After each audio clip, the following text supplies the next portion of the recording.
Politics. That word that makes everybody groan at the dinner table. But despite its usually negative perception, politics can actually be a fantastic source of inspiration to help you write your stories. Today, let's explore how you can delve into the mire of politics and emerge a stronger writer. First of all, we should probably define what we mean by politics, and for this video, I'm keeping this broad and vague to give you the most scope for inspiration. Politics is simply concerned with anything to do with governance, politicians, political ideologies, or laws. It can be more or less than that depending on your view, but for the purpose of today's video, I want to focus on these aspects predominantly. Of course, that doesn't mean that the information is useless for any other facet of politics either. Politics can be a powerful source of inspiration for writers, even if your story isn't concerned with political ideas or politics at all. Just like with sport, as we mentioned before, politics provides a wealth of material to draw from. Whether it's a scandal in the news, a historical event, a controversial issue, or a problematic viewpoint. By tapping into these topics and engaging with real-world events and stories and the characters around them, writers can create stories that are not only engaging, but also relevant and thought-provoking.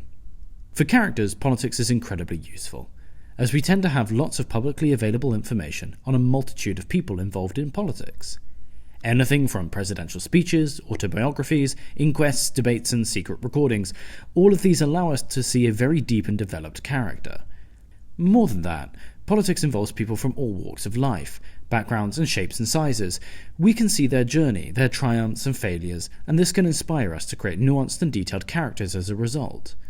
More than that, it allows us to see how the same idea can be interpreted differently based on a person's character. Socialist ideals in the Soviet Union and in Scandinavia vary wildly, and so much of that can be attributed to the characters implementing them, their motivations and their past, as well as reflecting the temperamental and potentially dangerous effect that tempting ideas can have on individuals. Furthermore, politics also gives us fantastic dialogue to use. Many of us get tired with the word soup many politicians use, but as a writer this is a great resource and shows us how important dialogue can be. How different words can have differing or vague implications. How smart characters can weasel themselves through difficult conversations, or how egomaniacs can use words to manipulate or deceive others. We shouldn't forget that politicians, love them or hate them, are supported by a vast array of spin doctors, who above all are excellent storytellers and wordsmiths. The words they use are trained and deliberate. Learning from them is incredibly useful for us to create complex and deep dialogue within our own stories that contains realistic measures of nuance and subtext. For me, one of the most compelling cases for using politics to inform your writing is that it provides gripping and rapidly changing stories. How often have we seen political figures rise through the ranks only to be struck down by scandal? The insane speed of political developments shows how we can successfully pace our own narratives within our stories, how we can plant foreshadowing or clues that are used later in the story as a realistic revelation or twist.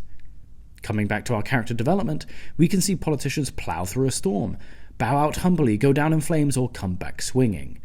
There is no shortage of twisting and turning stories in politics, each well and thoroughly documented by multiple sources that all have differing perspectives.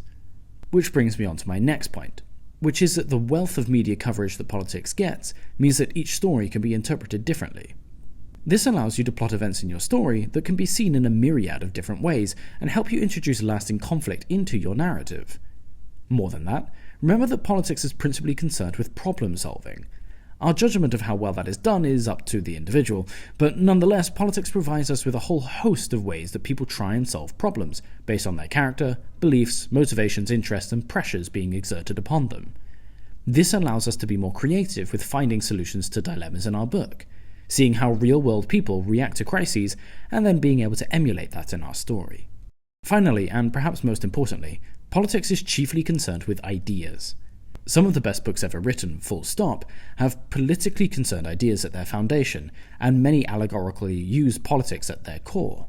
1984, Animal Farm, To Kill a Mockingbird, Catch-22, War and Peace, The Grapes of Wrath, Gulliver's Travels, The Handmaid's Tale, and so on and so on. Using political ideas as the formulation of what you might explore has a proven track record of success. As we've mentioned before, you should try to make your novel as widely applicable as possible in order to attract a broader audience and ensure your book's future relevance. But don't be scared to have politics in your book, or at least don't be scared to be inspired by political ideas. Smarter writers than all of us weren't, and they succeeded. So, while politics may not be everybody's cup of tea, just like sport, remember that the real-world environments around us have vast potential to tell us about storytelling and inspire the characters we're writing about, to tell us more about their motivations and the ideas behind them that make great stories so compelling.